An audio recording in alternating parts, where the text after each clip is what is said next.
जिस समय शिशु गर्भ में हो उस समय अधिक पॉजिटिव और धर्म से जुड़ी हुई बातों का श्रवण, गान, दर्शन करना चाहिए। और जब बच्चा 2, 2.5, 3 साल का होने लगे तो बेटे को ध्यान से सुने, स्पेशली ये बात मैं बेटे के लिए कह रहा हूँ। आप जितने भी लोग सुन रहे हैं, अगर आप ईमानदारी से अप्लाई करेंगे तो आपका बेटा आज्ञाकारी बन जाएगा। 100% आपका बेटा आज्ञाकारी बनेगा अगर ये अप्लाई करते हैं आप तो। दूसरा, जब बेटा 2, 2.5 साल, 3 साल का है तभी से उसको ये समझाना प्रारंभ करें कि बड़ों की आज्ञा का पालन करना तुम्हारा धर्म है। जहाँ तुम्हारे दादी दादा आते हैं बड़ों में, मम्मी पापा आते हैं, नानी नाना आते हैं, जो तुम्हारे लिए बड़ा है उसकी बात माननी ये तुम्हारे लिए धर्म है। अब इस धर्म को करने से, मानने से क्या होता है? बोले इससे तुम्हारे भगवान प्रसन्न होते हैं।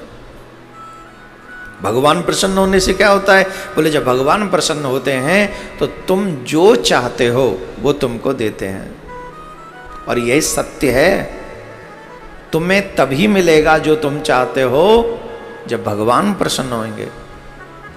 चाहते तो हम सब बहुत कुछ हैं, कहाँ मिलता है? क्योंकि हम वो नहीं करते जिससे भगवान प्रसन्न हो। तो हमें ये बच्चे को सिखाना होगा कि अगर तुम अपने माता पिता, गुरु की बात मानोगे, दादी दादा की बात मानोगे, इससे तुम्हारा भगवान प्रसन्न होगा। और जब भगवान प्रसन्न होगा तो तुम्हें वो मिलेगा जो तुम चाहते हो। दूसरी बात, आपको भी अपने बच्चों के आगे अपने बड़ों का आदर करना चाहिए। क्योंकि जितना सुन के नहीं सीखते हैं, जितना वो देख के सीखते हैं। देवियां अगर अपने सास ससुर की बात नहीं मानेंगी, उसका इफेक्ट आपके बच्चों पे पड़ेगा, वो आपकी बात नहीं मानेंगे। क्यों? सुनने से ज्यादा देखने से आदमी सीखता है।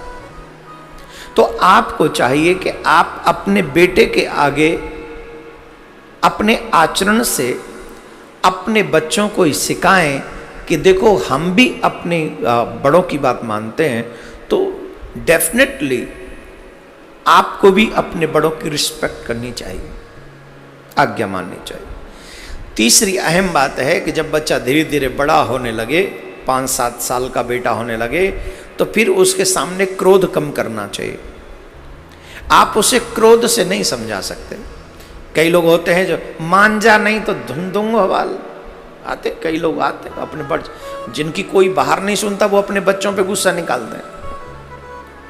मम्मी आहा देखो, अभी हमको किसी ने एक वीडियो दिखाया था, वो वीडियो उसमें माँ रो रही है अपने बेटे के आगे। अरे क्यों तू ऐसा करता ही क्यों, जो मुझे पीटना पड़े तू ऐसा करता ही क्यों? मुझे भी दुख होता है तुझे पीटते हुए, मुझे बड़ा दर्द होता है। और उसके बाद उस बच्चे का फोटो दे, आंख नाक माथ तमाम जगह से खून निकला हुआ उस बच्चे को, इतनी जोर से पीटा। अब तुम ये सोचो कि तुम डांट के पीट के बच्चों को सुधार सकते हो, तो ये गलत है। प्यार से ही बच्चे को समझाना चाहिए, प्यार से। अहम बात एक और है, नहीं। जब आप अपने बच्चों से कहते हो ये करो, बोल कहते हैं नहीं, पहले तो इस नहीं शब्द का अर्थ अपने बच्चे को समझाओ कि नहीं क्या मतलब है। नहीं सिर्फ एक शब्द नहीं है, नहीं का मतलब है आप अगेंस्ट हैं उनके, जो कहा जा रहा है उसके जस्ट अगेंस्ट हैं आप। नहीं का मतलब ये नेगेटिविटी। ये शब्द आप अपने बच्चे को जरूर समझाएं, नहीं का मतलब क्या है। तो इस नहीं शब्द को उसको जरूर समझा दें। तीसरी बात, जब वो अच्छा बनने लगे तो उसको उपहार के तौर पे कुछ न कुछ उसकी प्रशंसा जरूर करें 2-4 लोगों के बीच में, जब वो सुन रहा हो। उसे ये पता होना चाहिए कि जब मैं अपने बड़ों की बात मानता हूँ तो मेरा सम्मान बढ़ता है, लोग मेरी प्रशंसा करते हैं। मुझे याद है मेरे बचपन में हमको सिखाया जाता था, भाई बड़ों से राम राम किया करो। हमें सिखा, हमारे पिताजी को कहते थे जब भी कोई बड़ा मिले तो राम राम करो। तो हम जहाँ भी जाते हम ये ढूंढते थे कोई बड़ा मिले तो राम राम करें। गली में होकर जाते कोई भी मिल जाता, चाचा ताऊ कोई भी, राम राम चाचा।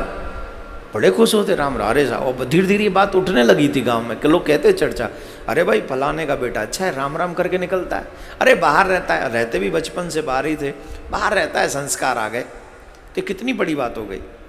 ऐसे ही जब आप अपने बच्चों को ये सिखाएंगे कि घर में कोई आए सबसे प्यार से धीरे बोलो, राम राम करो, और जब वो करे तो फिर उन्हीं के आगे उनको अपने बेटे की प्रशंसा भी करनी चाहिए, बहुत अच्छा है, बड़ों की बहुत बात मानता है, तो ये सुन के उसको अंदर से अच्छा लगेगा और वो फिर उस रास्ते पे निकल पड़ेगा। कभी कभार चॉकलेट भी दे दिया करो उसकी बात मानकर, जिससे उसे भी लगे कि कुछ मिलता भी है। ये इसलिए शुरुआत में स्कूल भेजते हो तो टीचर भी कभी कभी टॉफ़ी पकड़ाते हैं उस दिशा में जाने के लिए, तो आपका बेटा आपकी आज्ञा आपका पालन करे, इसके लिए उसको उस रास्ते पे ले जाएं। एक कहानी सुनाता हूँ, जितने भी बेटे सुन रहे हैं, हर माँ को चाहिए, हर पिता को चाहिए, ये कहानी अपने बेटे को जरूर सुनाए। जितने भी दुनिया भर में बेटा सुन रहे हैं, सुन लो, अपने माँ बाप की आज्ञा का पालन करने से कभी किसी का बुरा नहीं हुआ, नुकसान नहीं हुआ, जब हुआ है प्रॉफिट हुआ है। मेरे पास में एक बहुत प्यारी ब्यूटीफुल सी एक स्टोरी है, आप 2 मिनट 3 मिनट की होगी, जरा ध्यान से सुने। एक पंडित जी थे, ब्राह्मण देवता थे, वो अपनी माँ के साथ ही रहते थे और कोई था भी नहीं, माँ बेटा दोनों थे। पंडित जी थोड़े बड़े हो गए थे, लाइक 18-19 साल के, तो उनको अध्ययन कर चुके थे, वेद अध्ययन वगैरह पाठ वगैरह करते थे। तो अब वो गांव में रहते थे, गांव में से कभी कभी पूजा कराने, कभी किसी के घर कभी किसी के घर ऐसे जाते थे। लेकिन उन पंडित जी की एक बात बहुत अच्छी थी, वो अपनी माँ की हर बात मानते थे। क्या मानते थे? अपने माँ की हर एक बात मानते, जो माँ कहती थी वही करते थे। एक दिन एक सेठ जी जो शहर में रहते थे, वहां से उनको निमंत्रण आया कि हमारे घर में कल आके आप पूजा करा दीजिए। अच्छा, गांव में उस समय, अभी कुछ समय पूर्व तक भी आप जानते हैं कि वाहन उतने नहीं होते थे, पैदल ही अधिकांश लोग चलते थे। तो रात को माँ से कहा, माँ मैं सुबह पूजा कराने जाऊंगा, तो मुझे आज्ञा दो। माँ ने सुबह रोटी बना दी, उसने भी अपनी पूजा की सामग्री जो भी एक बैग में थी वो रख ली। सुबह स्नान ध्यान करके पूजा करके पाठ करके वो निकलने लगा, और जब निकलने लगा तो माँ के पैर छू के जब वो बाहर जाने लगे तो माँ ने कहा, तुम्हारे साथ कौन जा रहा है? तुम्हारे साथ कौन जा रहा है? तो बेटे ने कहा, मेरे साथ कौन जाएगा, अकेला ही जाना होगा, आपको तो मैं ले नहीं जा सकता। बोले नहीं, मैं नहीं जा रही, लेकिन मैं चाहती हूँ कि तुम्हारे साथ कोई हो।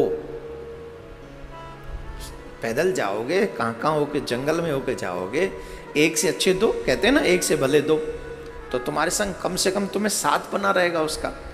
बोले माँ मेरे पास तो कोई है नहीं, मैं किसको लाऊं? बोले जस्ट वेट, रुको। तो वो कुटिया के बाहर गई, झोंपड़ी के बाहर गई, और झोंपड़ी से बाहर कुछ देखा, इधर उधर कुछ भी नहीं था, तो एक केकड़ा था, केकड़ा जानते हैं कीटाणु होता है, उसको उठा लाई और उसकी बैग में रख दिया। बोले इसे ले जा। इसका मैं क्या करूँगा? बोले मेरी आज्ञा, ऐसे ले जा, यही समझ लियो, यही तेरे संग है भाई। अब एक जीव नहीं, 2 जीव हैं, यही समझ ले। तो बोले जो आज्ञा माँ आपकी। तो अपनी माँ की आज्ञा का पालन करने के लिए वो जो पुत्र थे वो केकड़े को बैग में रख गए। पूजा की सामग्री भी लेके जानी थी, धूप बत्ती कपूर कुछ ये चीज़ें भी बैग में रखी और चल दिए भोजन लेके। चलते चलते थोड़ा विलम्ब हुआ तो सोचा दोपहर तक हो गई है तो भोजन कर लें। तो एक जगह पर जाके वो रुक गए और वहाँ रुक कर उन्होंने भोजन करना प्रारंभ किया। और जब भोजन करना प्रारंभ किया तो भोजन करते करते, हम पंडित जी लोग ऐसे ही होते हैं, भोजन किया तो बोले थोड़ी देर रेस्ट कर लेते हैं। तो वृक्ष अच्छा ही था, छाँव अच्छी थी, तो पंडित जी ने सोचा कि चलो थोड़ी देर विश्राम कर लें फिर चल देंगे। तो पंडित जी को आ गई नींद, भोजन कर गए, एवरीडे का रूटीन था ये, तो सो गए। अब पंडित जी जब सो गए तो जंगल तो था ही, पास में था सांप का बिल। उसने स्मेल ली कपूर की स्मेल ली, और वो कपूर की स्मेल लेके सांप उसके पास तक पहुंच गया। अब वो बैग के पास तक पहुंच गया, बैग के अंदर चला गया, और कपूर की स्मेल में बड़ा उसको आनंद आ रहा था। अब अंदर बैठा था केकड़ा, उसने देखा यहाँ कौन पहुंच गया, अरे भाई जिसके साथ मैं आया हूं अगर ये उसको खा जाएगा तो मेरे आने का लाभ ही क्या हुआ। उस केकड़े ने उस सांप को समाप्त कर दिया। पंडित जी उठे, बैग उठाया तो वहां से ब्लड बह रहा था, देखा तो उसमें सांप पड़ा हुआ था और केकड़ा बैठा हुआ था आराम से। तब पंडित जी को समझ में आई कि मां की आज्ञा का पालन करने की वजह से मेरी जान बच गई। अगर मैं अपनी मां की बात नहीं मानता और केकड़े को नहीं लाता तो कुछ न कुछ गड़बड़ हो जाती है, सांप मुझे खा जाता। तो जितने भी भारत में नहीं पूरे विश्व में अगर कोई बेटा मुझे सुन रहा है तो एक बात समझ लीजिए, अपने बड़ों की आज्ञा का पालन करने से कभी नुकसान नहीं होता, हमेशा प्रॉफिट में ही आप रहते हो। इसलिए हमारे यहाँ भगवान श्री राम की पूजा आज तक की जाती है। राम जी, श्रवण कुमार का नाम आपने सुना है, और जो शिव कथा आप सुन रहे हैं, शिव कथा में गणेश जी की कथा आती है जो सर्वप्रथम पूज्य देवता बने। तो ये मैंने बात कही है किन लोगों के लिए? जो बेटे हैं अपनी माँ बाप की आज्ञा का पालन करें। दूसरे उन लोगों को भी मैंने कहा है जो चाहते हैं कि मेरे बेटा आज्ञाकारी बने, तो उन लोगों के लिए भी ये विशेष कथा है। कोशिश करना कि इसको आज कल में ही ये लोग डाल दें अलग से बना के, बेटा आज्ञाकारी कैसे बने, कैसे बनाएं, ये आपको इसको लिखना है।